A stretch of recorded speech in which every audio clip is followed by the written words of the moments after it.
नए मुख्य चुनाव आयुक्त ज्ञानेश कुमार ने संभाला पदभार। कहा, राष्ट्र निर्माण के लिए पहला कदम है मतदान। जनवरी 2029 तक है ज्ञानेश कुमार का कार्यकाल। चंडीगढ़ में संशोधित कलेक्टर दरों का मसौदा तैयार करने के लिए हुई बैठक। 5 मार्च तक जारी होगा मसौदा। नई दरें 1 अप्रैल से होंगी लागू।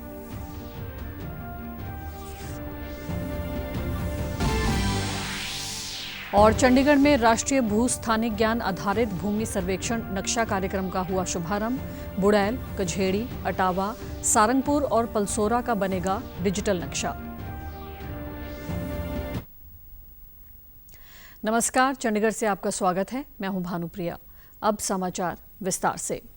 1988 बैच के आईएएस अधिकारी ज्ञानेश कुमार ने आज देश के 26वें मुख्य चुनाव आयुक्त का पदभार संभाल लिया है। इससे पहले उन्हें सोमवार को नया मुख्य चुनाव आयुक्त नियुक्त किया गया था। ज्ञानेश कुमार निर्वाचन आयोग के सदस्यों की नियुक्ति के नए कानून के तहत नियुक्त होने वाले पहले मुख्य निर्वाचन आयुक्त हैं। उनका कार्यकाल 26 जनवरी 2029 तक रहने वाला है। इससे पहले मुख्य चुनाव आयुक्त पद पर रहे राजीव कुमार कल सेवानिवृत्त हुए हैं। ज्ञानेश कुमार के इस 4 साल के कार्यकाल के दौरान 20 राज्य पुडुचेरी में चुनाव होंगे। शुरुआत बिहार से होनी है और अंतिम चुनाव मिजोरम में होगा। पदभार संभालने के बाद मुख्य चुनाव आयुक्त ज्ञानेश कुमार ने कहा कि चुनाव आयोग मतदाताओं के साथ हमेशा था और रहेगा। इसलिए भारत का हर नागरिक जो 18 वर्ष की आयु पूरी कर चुके हों, उन्हें मतदाता जरूर बनना चाहिए और मतदान अवश्य करना चाहिए।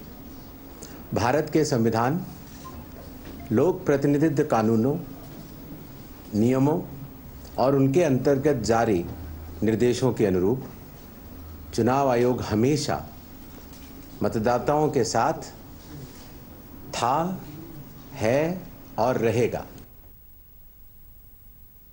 चुनाव आयुक्त विवेक जोशी ने भी अपना पदभार संभाल लिया है।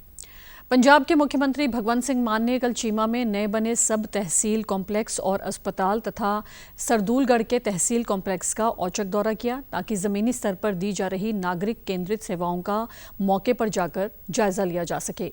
मुख्यमंत्री मौके पर चीमा के सब तहसील कॉम्प्लेक्स पहुंचे और हाजिर लोगों से बातचीत की। इस मौके पर लोगों ने मुख्यमंत्री और उनकी सरकार द्वारा निर्बाध सेवाएं प्रदान करने के लिए सराहना की। उन्होंने कहा कि राज्य सरकार के प्रभावी कामकाज के लिए लोगों की फीडबैक बहुत महत्व रखती है। भगवंत मान ने कहा कि उन्होंने लोगों की भलाई को सुनिश्चित करने के लिए कॉम्प्लेक्स का दौरा किया है।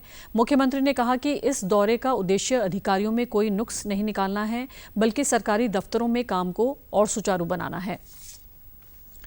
पंजाब के स्थानीय निकाय मंत्री डॉक्टर रवजोत सिंह ने पटियाला में चल रही विकास परियोजनाओं और बुनियादी ढांचे के सुधारों का मूल्यांकन करने के लिए एक समीक्षा बैठक की। बैठक में स्वास्थ्य मंत्री डॉक्टर बलबीर सिंह के अलावा पटियाला नगर निगम के कई सीनियर अधिकारियों ने भी हिस्सा लिया। डॉक्टर रवजोत सिंह ने पटियाला शहर के सफाई, सौंदर्यकरण, सड़क निर्माण, स्ट्रीट लाइटिंग, पानी की आपूर्ति और सीवरेज प्रबंधन सहित बुनियादी सुविधाओं में और सुधार की आवश्यकता पर जोर दिया। उन्होंने नगर निगम में अधिकारियों और मुलाजिमों की हाजिरी की भौतिक सुनिश्चित बनाने पर जोर देते हुए लोगों की समस्याओं को पहल के आधार पर हल करने के लिए निर्देश दिए। मंत्री ने एमआरएफ केंद्रों और ठोस कचरा प्रबंधन संयंत्रों के संचालन की भी समीक्षा की। कूड़े के पुराने ढेरों के वैज्ञानिक तरीके से निपटारे की आवश्यकता पर जोर देते हुए उन्होंने अधिकारियों को रोजाना गलियों की सफाई सुनिश्चित करने के लिए डंपिंग साइटों को घटाने और घरों से कचरा एकत्रित करने को बढ़ाने के लिए ठोस कदम उठाने के निर्देश दिए। पंजाब भर में पिछले करीब 1.5 महीने में 65,607 नए मनरेगा जॉब कार्ड बनाए गए हैं। गौरतलब है कि पंजाब में 10,533 कैंप लगाकर 65,607 नए जॉब कार्ड बनाए गए हैं। इनमें 2180 जॉब कार्ड दिव्यांग लोगों के भी शामिल हैं। इस तरह वर्तमान समय में पंजाब में मनरेगा के तहत कुल 12,27,603 जॉब कार्ड चल रहे हैं। पंजाब के ग्रामीण विकास और पंचायत मंत्री तरुणप्रीत सिंह सौंद ने बताया कि मौजूदा वित्तीय साल में 2.68 करोड़ मानव दिहाड़ी सृजित की गई हैं और 7 लाख से अधिक ग्रामीण परिवारों को रोजगार उपलब्ध कराया गया है। इसी कड़ी के तहत फाजिल्का में सबसे अधिक 8,497 जॉब कार्ड बनाए हैं, जबकि गुरदासपुर में 8309 कार्ड, पटियाला में 6984 और अमृतसर में 4850 कार्ड बनाए गए हैं।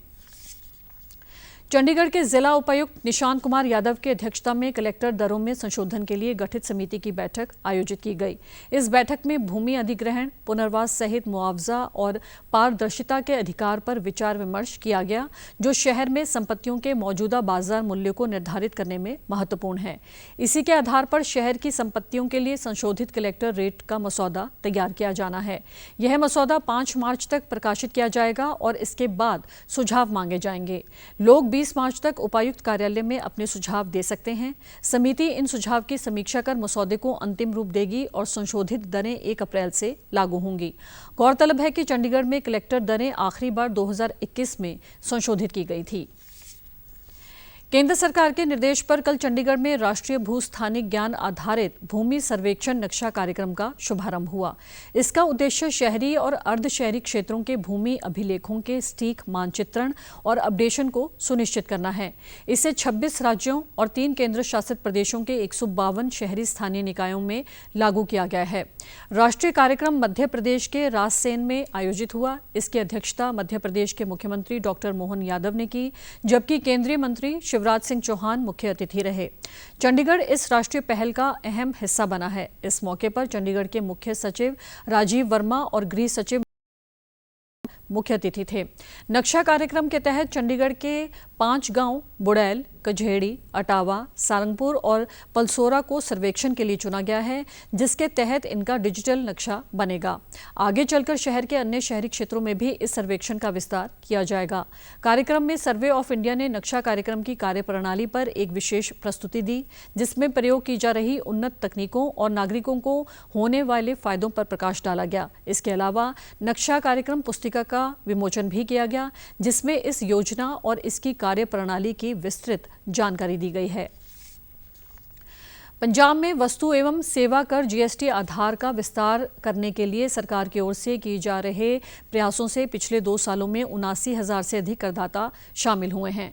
पंजाब के वित्त मंत्री हरपाल सिंह चीमा ने चंडीगढ़ में बताया कि लक्षित जीएसटी रजिस्ट्रेशन मुहिम चलाए जाने के परिणामस्वरूप वित्तीय वर्ष 2023-24 में 46,338 और दिसंबर 2024 तक लगभग 33,000 नए करदाता शामिल हुए हैं। उन्होंने कहा कि करदाताओं को कर फाइलिंग प्रक्रियाओं, आईटीसी दावों और कर अनुपालन लाभों के प्रति जागरूकता करने के लिए एक राज्यव्यापी अभियान भी शुरू किया गया है। चीमा ने बताया कि राज्य के जीएसटी विभाग ने जनवरी 2025 में एक और जीएसटी पंजीकरण अभियान शुरू किया था, जिसके तहत लगभग 48,000 नए डीलरों ने दौरा किया और पंजाब भर में लगभग 10,500 योग्य डीलरों को सफलतापूर्वक पंजीकृत किया गया। वित्त मंत्री ने जोर देकर कहा कि कर राजस्व में सुधार, कर चोरी को कम करने और निष्पक्ष कर प्रणाली सुनिश्चित करने के लिए जीएसटी कर आधार का विस्तार करना अत्यंत आवश्यक है। हरियाणा के राज्यपाल और कुरुक्षेत्र विश्वविद्यालय के कुलाधिपति बंडारू दत्तात्रेय ने कल विश्वविद्यालय के 34वें दीक्षांत समारोह में हरियाणा के मुख्यमंत्री नायब सिंह सैनी को सामाजिक व राजनीतिक क्षेत्र में उनके विशिष्ट योगदान के लिए डॉक्टर ऑफ लिटरेचर की मानद उपाधि से अलंकृत किया। दीक्षांत समारोह में लगभग 2000 विद्यार्थियों को डिग्री, 130 पंजीकृत पीएचडी धारकों को पीएचडी की उपाधि तथा 91 पंजीकृत विद्यार्थियों को गोल्ड मेडल व मेरिट सर्टिफिकेट प्रदान किए गए। मुख्यमंत्री ने कहा कि प्रधानमंत्री नरेंद्र मोदी का विजन है कि जब हम भारत की आज़ादी के 100 वर्ष मनाएंगे, तब हमारा भारत देश एक विकसित राष्ट्र बनेगा। उन क्रांतिकारी वीरों के सपनों का भारत बने, जिन्होंने भारत को आज़ाद करवाने के लिए अपना सर्वस्व न्योछावर कर दिया। इन विजन को साकार करते हुए वर्ष 2047 तक भारत को विकसित राष्ट्र बनाने में सबसे महत्वपूर्ण योगदान युवाओं का होगा। इस भारत की गुलामी की जंजीरों को काटने के लिए इस भारत भूमि के ऊपर अपने आप को कुर्बान किया। वो ऐसे महानायक थे, वो ऐसे महान क्रांतिकारी वीर थे, जिनकी सोच थी आने वाली पीढ़ियां हमारी सुरक्षित रहें। हम जो कष्ट सहन कर रहे हैं, उनको वो कष्ट सहन न करना पड़े। और प्रधानमंत्री जी ने उस विजन को ध्यान में रखते हुए कहा कि जब हम आजादी का 100वां वर्ष मनाएंगे, 2047 में देश का 100वां वर्ष होगा, तो मेरे उन क्रांतिकारी वीरों के सपनों का भारत होगा, उसको हम आगे बढ़ाने का काम करेंगे।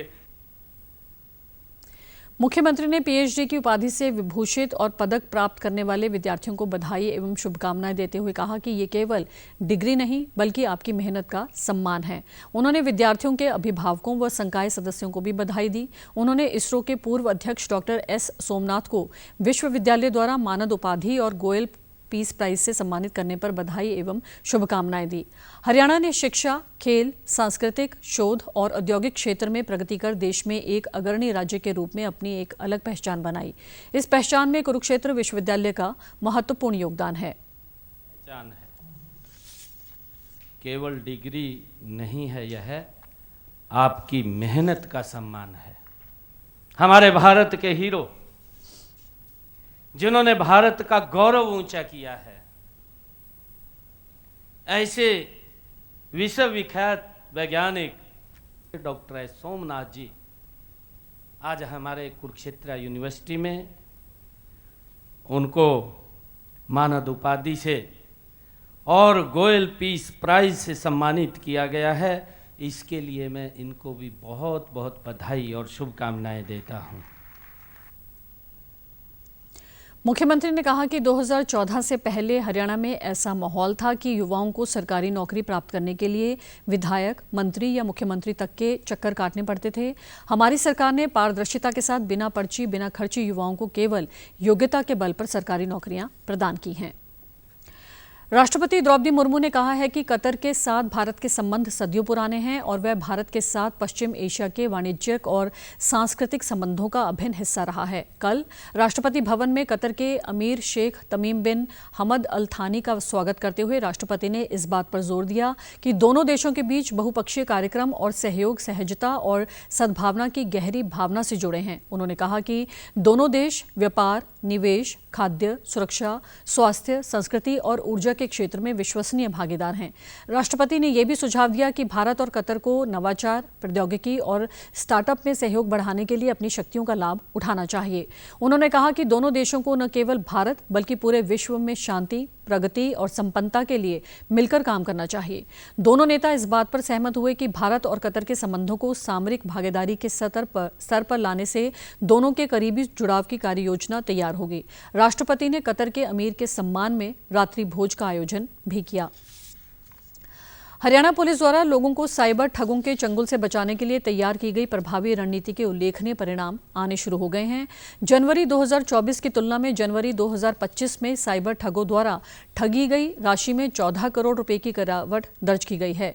इस बारे में जानकारी देते हुए हरियाणा पुलिस महानिदेशक शत्रुजीत कपूर ने बताया कि हरियाणा पुलिस द्वारा चलाए जा रहे जागरूकता अभियान के चलते जनवरी 2024 में 86.18 करोड़ रुपए की ठगी गई राशि की अपेक्षा इस वर्ष ये राशि घटकर 72.84 करोड़ रुपए रही।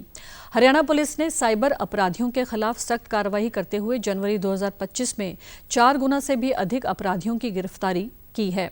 हरियाणा पुलिस द्वारा जनवरी 2024 में जहां 138 साइबर आरोपी गिरफ्तार किए गए थे, वहीं जनवरी 2025 में 571 आरोपी गिरफ्तार किए गए हैं, जिनमें से 130 आरोपी हरियाणा और 441 आरोपी अन्य राज्यों के शामिल हैं। उन्होंने आमजन से अपील करते हुए कहा कि तकनीक के इस दौर में ज्यादातर लोग ऑनलाइन प्लेटफॉर्म पर सक्रिय हैं। यदि कोई भी व्यक्ति फोन करके स्वयं को सीबीआई, ईडी या पुलिस का अधिकारी बताकर डिजिटल अरेस्ट की बात कहे तो तुरंत सतर्क हो जाएं, क्योंकि कोई भी एजेंसी डिजिटल अरेस्ट नहीं करती है।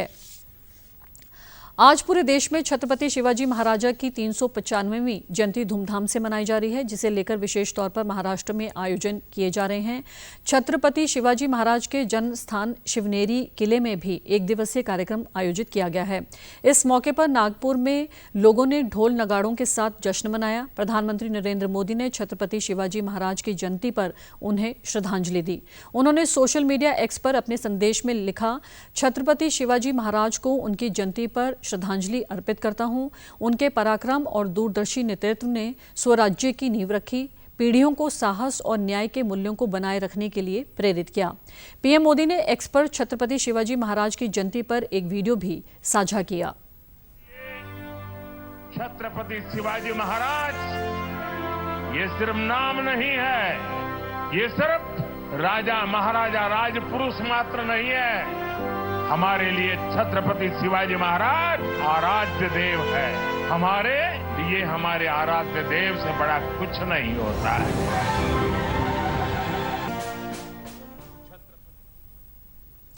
और आप हमारे समाचार YouTube channel DD News Chandigarh, Facebook DD News Chandigarh और social media X DD News CHD पर भी देख सकते हैं।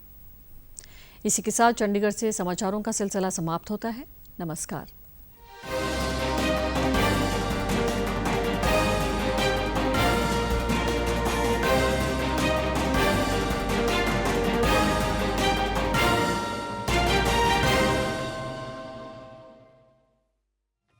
मन की बात है जन जन